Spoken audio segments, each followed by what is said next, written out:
Muito boa noite, é com muita alegria que nós começamos mais um programa de Direção Espiritual. A gente sabe que na nossa vida, o desafio constante de se manter sem desistir é bravo, não é brincadeira. É mais fácil de desistir. Continuar, perseverar, custa caro muitas vezes para nós. E eu sempre digo que o grande perigo na vida é quando a gente não percebe que está desistindo. Quando alguém lá no meio do jogo fala, olha, parei, não quero mais. Você sabe que ele desistiu, ele sabe que desistiu. Pediu para sair. Claramente, todos estão vendo que ele desistiu. O problema é quando você percebe que tem um jogador que não está dando mais o seu sangue, quando não está se esforçando mais, está prejudicando o time, porque nem ele mesmo percebe que já desistiu. Antes mesmo da partida terminar, mesmo estando de corpo presente no campo, ele já deixou de jogar há muito tempo. Essa é a desistência perigosa. É a desistência velada. É aquela que a gente corre o risco de fazer sem perceber que está fazendo. Num jogo de futebol, o que vai ser o problema?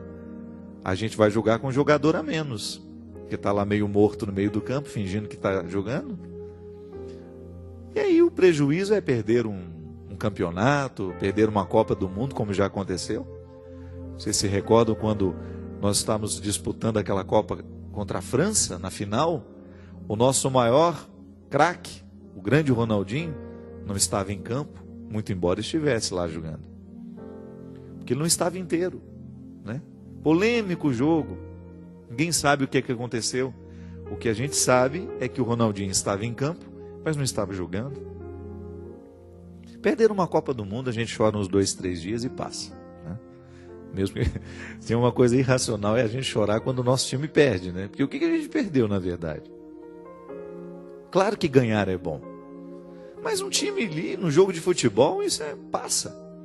Agora, quando é a vida da gente que está em jogo, essa negligência nós não podemos permitir.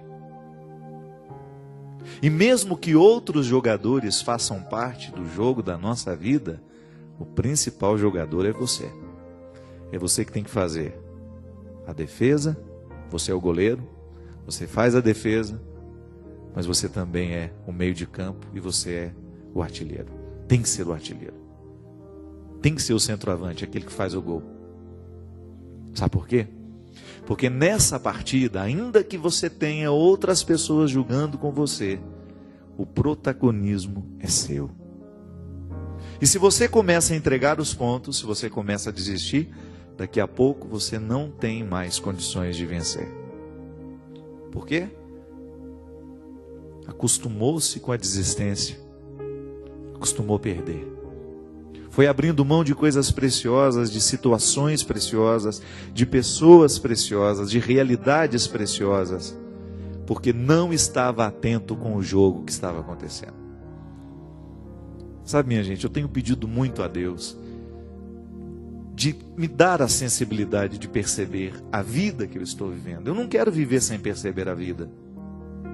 Eu não quero correr o risco de que a pressa dos meus dias venha me retirar a capacidade de saborear cada momento que eu posso viver.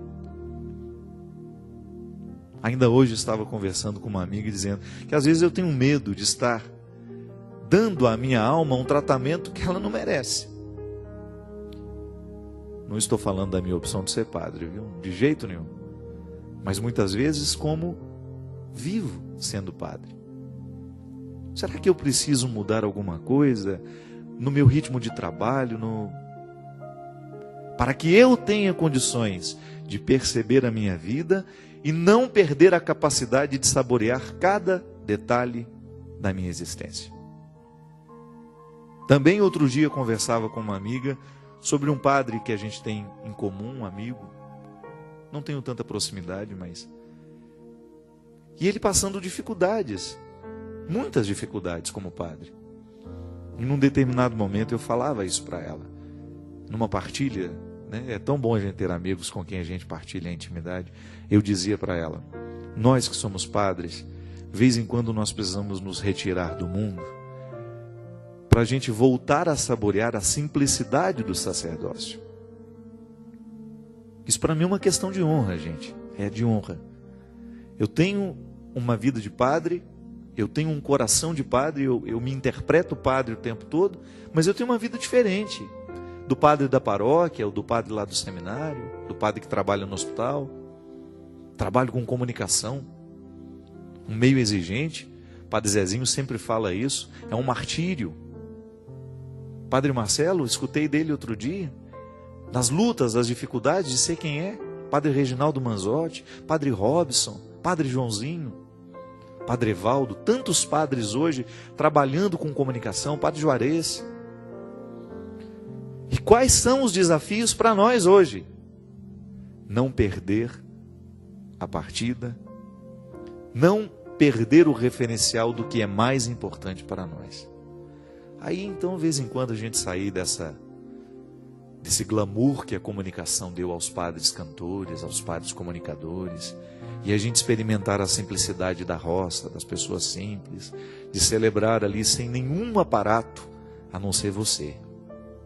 Você sabe que a coisa que mais me agrada, mesmo às vezes pode parecer uma demagogia, não. Antes de ser padre, antes de fazer o trabalho que eu faço, eu já trabalhava nas comunidades rurais em Taubaté. E eu tinha um prazer imenso de fazer aquele trabalho como diácono. E agora, nas oportunidades que eu tenho, de vez em quando, celebrar com aquele povo simples, sabe por quê? Porque não tem expectativa do padre famoso. É o padre Fábio, é um padre só que vai chegar aqui para fazer a missa para nós.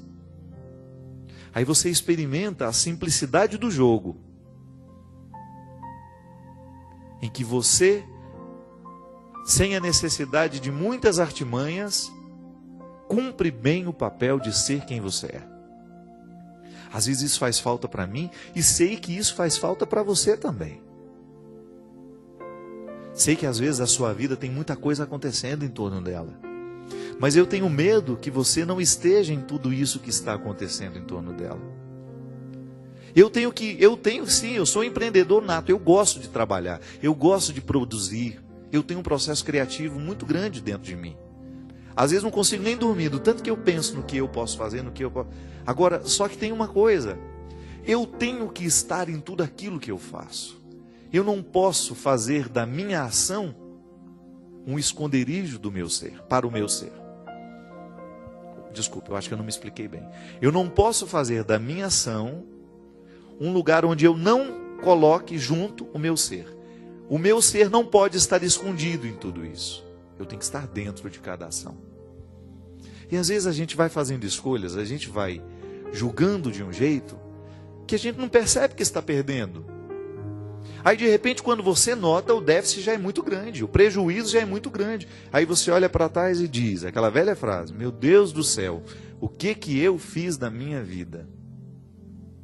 Por que eu tratei aquela pessoa daquele jeito? Por que eu não fui mais próximo? Por que eu não trabalhei menos? Ou por que eu não trabalhei mais? Por que eu não me dediquei mais a mim, aos meus projetos? Por que eu não fui capaz de me amar um pouco mais? E assim, consequentemente, eu ter condições de amar um pouco melhor os que estavam ao meu redor? Por que eu não tive disposição de lidar com aquele defeito tão horroroso que eu tinha e que hoje está muito pior do que naquele tempo da juventude? Por que eu não tive coragem de ser verdadeiro comigo, com as pessoas que estão ao meu redor? Por que eu não olhei de frente para o meu limite, para a minha limitação? Minha gente, mais cedo ou mais tarde, nós vamos nos fazer essa cobrança. Sabe, eu fico pensando que o que Jesus fazia com as pessoas quando ele as encontrava era justamente despertar nelas as perguntas. Jesus era um homem que inquietava, ele interrogava. Quando as pessoas estavam diante dele, era inevitável, olhando para o jeito como ele vivia, escutando o que ele falava, as propostas de vida que ele tinha, olhando para o caráter dele, para o jeito dele ser gente, era inevitável que as pessoas se perguntassem: por que eu também não posso viver assim? A presença de Jesus inquietava, provocava perguntas. Respondia? Também respondia, mas ela provocava muitas perguntas. E é assim que tem que ser hoje. A nossa religião, a nossa pertença religiosa tem que ser constantemente um incômodo, um bom incômodo, uma paz inquieta, como diz sabiamente o Padre Zezinho.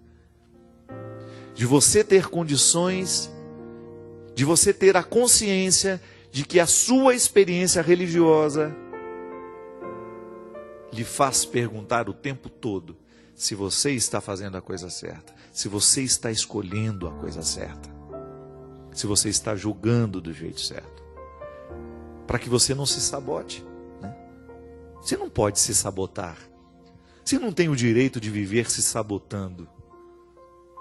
É impressionante como às vezes o processo da sabotagem, ele é inconsciente.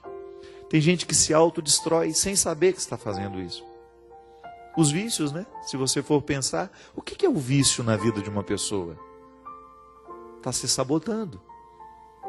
Se eu acendo um cigarro, que eu sei que está cheio de substâncias nocivas a mim, e eu jogo aquela fumaça tóxica para dentro do meu organismo, se eu permito que essa química nociva, destrutiva, visite o meu interior, passe pela minha corrente sanguínea,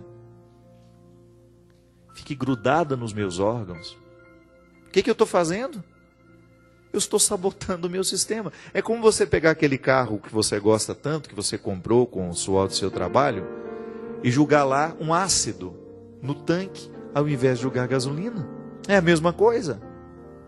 E o pior, o carro é material. Você compra outro, trabalha de novo, compra outro, ou restaura o motor. Agora nós, muitas escolhas que nós fazemos, elas danificam o nosso funcionamento para o resto da vida. É como pegar um vírus mortal. Por que a igreja fala tanto? Tenta convencer as pessoas de viver uma vida sexual regrada, ordenada, harmonizada, com fidelidade? Porque o sexo é um canal, é um portão onde muitas doenças matam. Quantas mulheres contaminadas, pelo vírus HIV, pelo HPV também, né, que é um vírus terrível para a vida da mulher, que causa câncer. Quantos homens contaminados também com o vírus do HIV? Por quê? Porque fizeram escolhas erradas, porque não souberam se cuidar, porque não tiveram respeito pelos limites do corpo. Quantas pessoas com câncer? Por quê?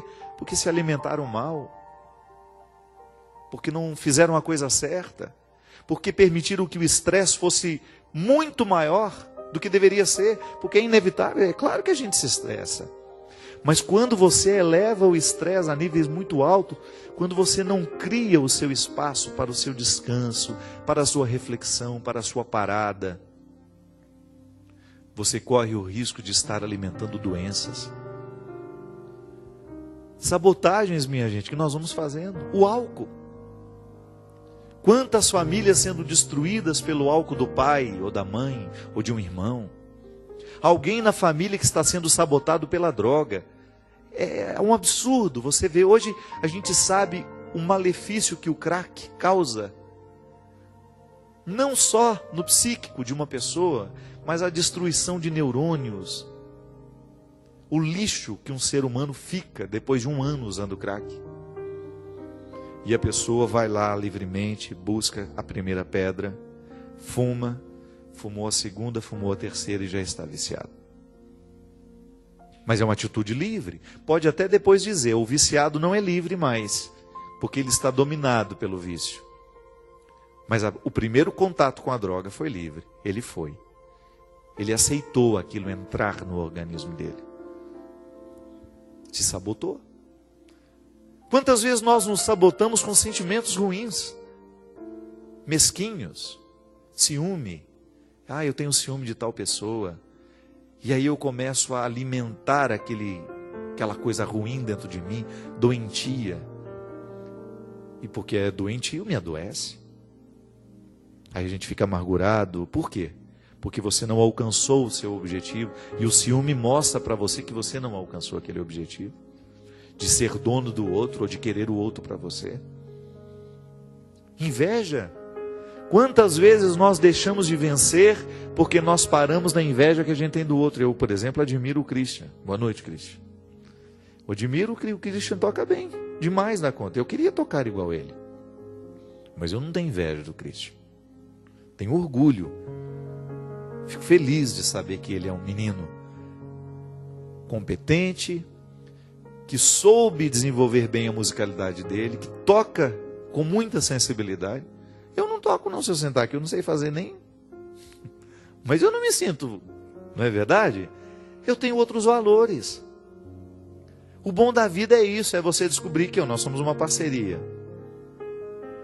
O programa Direção Espiritual não é o mesmo quando o Christian não está. Estamos julgando juntos, é verdade. Estamos julgando juntos.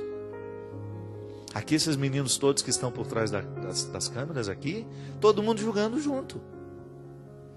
Se o câmera aqui quiser me sabotar, ele pode, né? Se o Christian quiser me sabotar, ele me sabota. Mas não é o nosso desejo. Nós queremos que o programa dê certo. Nós queremos que a nossa palavra, que a nossa proposta chegue até você.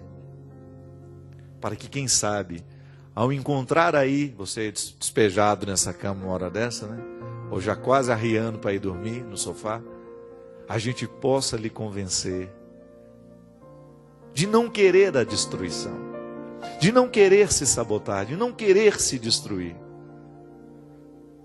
mas de, quem sabe, você voltar a acreditar, de você voltar a ter a possibilidade de um novo tempo, de acreditar que ainda existem coisas boas reservadas para você, que você pode parar de fumar hoje, que você pode parar de beber hoje, que você pode voltar a se amar, que você pode parar de usar essa droga que está lhe destruindo, que você pode jogar fora todos os sentimentos mesquinhos que porventura você tem alimentado dentro do seu coração,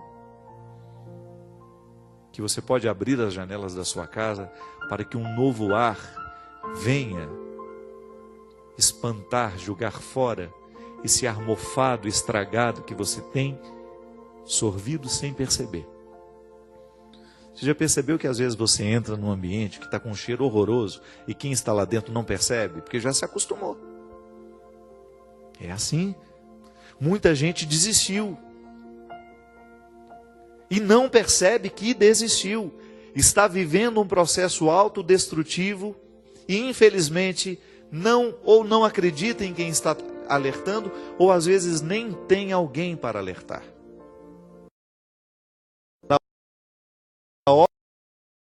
Olha, era a hora da cura. Alguém teria que jogá-lo. Ele estava há 20 e tantos anos ali naquela beirada da piscina. E olha que frase triste. Quando Jesus perguntou para ele: por que você não se joga nessas águas para você ter curado? Para você ser curado. E a frase triste: eu não tenho ninguém. A solidão. Não tenho ninguém que me abra os olhos. Não tenho ninguém que me motive. Não tenho ninguém que me encaminhe para uma mudança. Às vezes essa solidão só vai ser quebrada quando a gente sai na direção de alguém que finalmente possa nos ajudar. Aí procura alguém perto. Não fique sonhando com os que estão distantes, não. Ah, eu quero ser amigo do fulano de tal. Você nunca encontrou com ele. Ah, eu quero ser amigo do Antônio Fagundes. Eu acho que eu vou lá para desabafar os meus problemas com ele. Me identifico muito com a arte dele. Não. Você vai encontrar ao seu redor. A amizade tem que ser possível.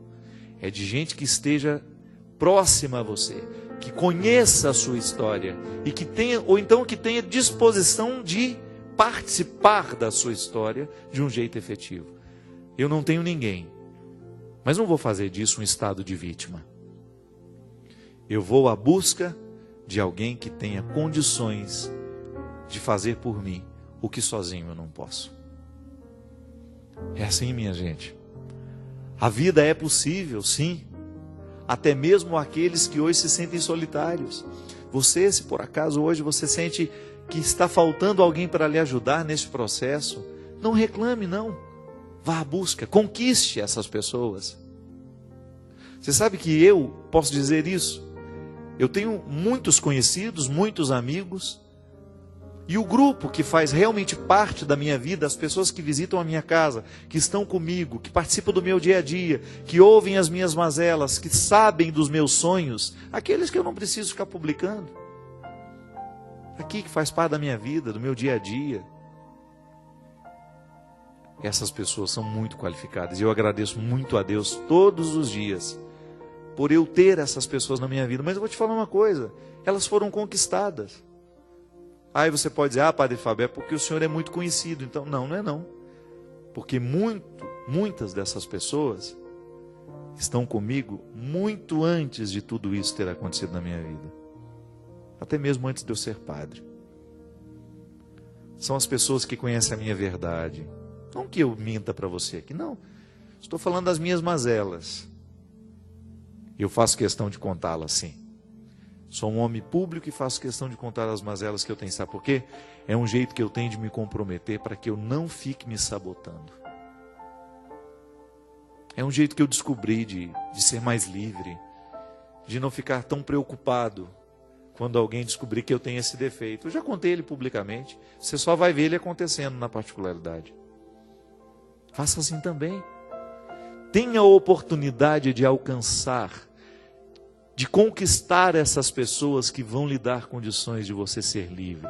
E sendo livre, você ter condições de superar-se, de ir além, de não desistir. Para isso vivemos. Para a gente chegar ao final com aquela certeza, com aquela boa sensação de missão cumprida. Ligue para nós, 0 operadora 12 31 86 2600. Vamos para um rápido intervalo, mas a gente volta já já.